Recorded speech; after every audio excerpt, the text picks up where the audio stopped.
going to be a good day. You, me, deliveries, post office, coffee. Let's go. We've got places to do.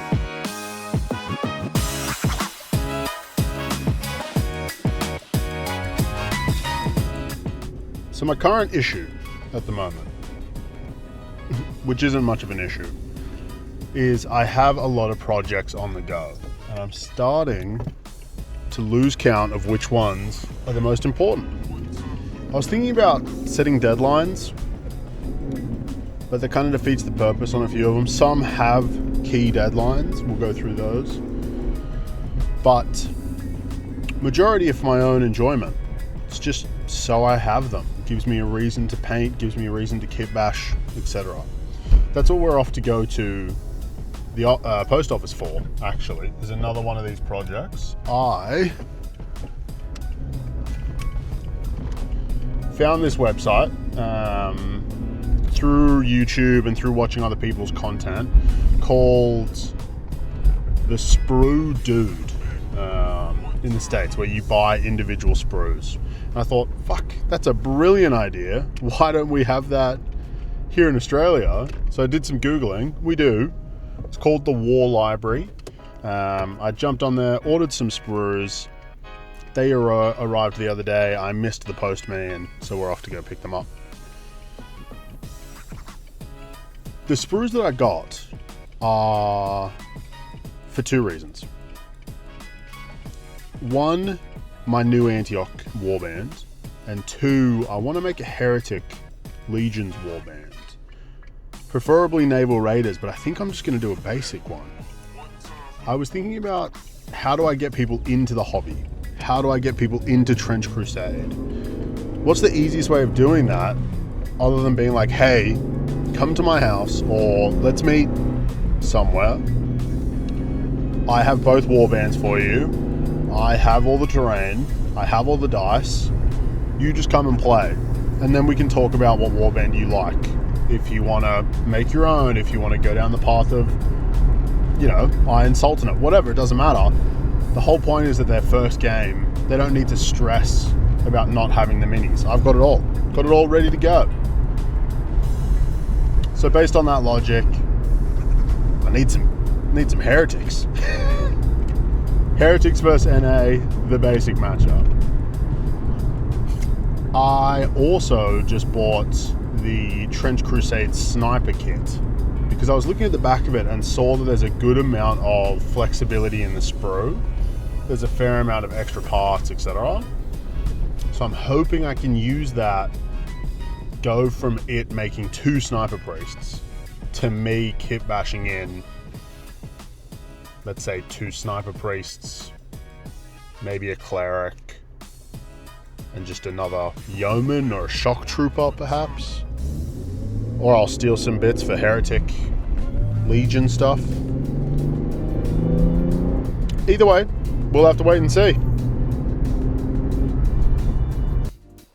So, package received, and arguably more importantly, coffee obtained. The Village over in Wargaming, they're very good. Would recommend if you're looking for a morning brew.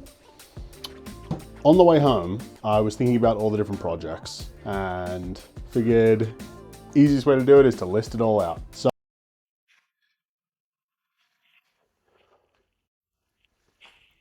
So Trench Crusade essentially has about 5 different subheadings. First off, I have my new Antioch warband that I'm kit bashing. This is the warband that is the Erie Rangers. I'm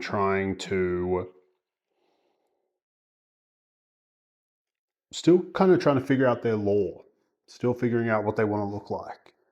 They're the project that I have these sniper priests for that I'm looking to turn into 4 different minis. I built a list that feels like it could be okay. But more importantly, again, I want to use it as like a beginner army. It's my first step into New Antioch, but I also want to be able to use it for new players if I want to teach them. Number 2, my Black Grail force that I'm currently playing in the campaign with. They're going really well in the campaign. Really happy with how their paint jobs go. I'm stuck right now on finding a Hellhound. and I need it by the 30th. So I got to figure that out. Got to paint that up. Next is next is my pilgrims, number 3. They are in the works. They're doing pretty good. Mostly done, except for that I just got these 2 new anchorite shrines. Kitbashed their guns, had a great time with that. Now I need to paint them all up. And 4th, this package today, the start of my heretic army and legion. I have a whole heap of minis that I want to kitbash. Might use them for yoke fiends, might turn 1 or 2 into an artillery witch. We'll have to see. And then 5. This one almost is more about an organizational and storage issue than anything else. Each campaign day, I find myself just printing and printing more terrain. Here, let me show you what I got so far. So, all of this behind me, plus the 2 crates that you're currently on, are my Trench Crusade terrain pieces, as well as what's currently on the printer that you might still be able to hear in the background, even though I paused it. So let's have a quick look. We'll go through it. Yeah, I just can't help. I just got to keep printing and printing. So these are my most recent trenches, fully modular, that I just sanded, painted and sprayed, including the crosses, these extra little barricades, the bunkers, the church crosses. Before that, I was working on these modular trenches. You can see they're all fully modular. They do lock in, but I just leave them as. They've got bunkers, they snake around. I actually have a whole heap more of these that I didn't have the space to put on the table, so we left them there. In the back right corner, we have my trees. These are all line of sight blocking trees. The reason why I printed these is with my warbands lore, and as well as the lore for my campaign, it's set in Finlandia in the north. So I battled with this idea of, do we do trenches or do we do trees, do we do ruins, etc. So I wanted to have a good mix of all of it. In this back corner is kind of where we started, specifically here in the middle. I have these modular trenches. I made these out of foam. I have a whole heap more of these, enough to make 2 boards, but I just pulled out a few so that you could see what we were looking at.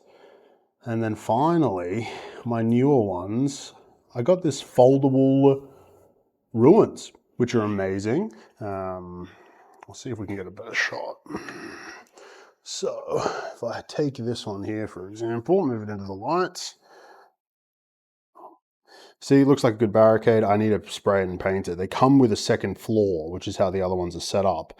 But whilst they're not set up, you can fold them down. Well, doing it one-handed is hard. For storage. See, look at the footprint on that compared to the footprint on, let's say, these ones here at the back where I've set up their floors, or even these other trenches. Now, this is not all of it. This is not nearly all of it. This is barely any of my scatter terrain is barely here. Got some of the more of these foldable ones, which are really nice. But you can see we've got, say, ruined plains, which is sick. Little bridges. I used these cannons recently for Hunt for Heroes, the mission where you need guns and batteries. But this is just some of it. Just some of the many pieces of terrain that I have. It's getting to the point now where when I have the tables collapsed, the mats put away, everything in boxes, I'm looking at like 3 or 4 decent sized storage crates just to kind of store it. And it's becoming unfeasible. It's not really working anymore. And then I start printing again. So currently on the printer, I'm working on the armored train for the armored train mission in Trench Crusade. They still have heaps of the supports on here, but I couldn't get them off the other night when I was having a crack. Because they're on there pretty strong, and right now I am a little weak, but we will get there. And I've got some tank traps at the ready, as well as this other building, just some more line of sight blocking pieces.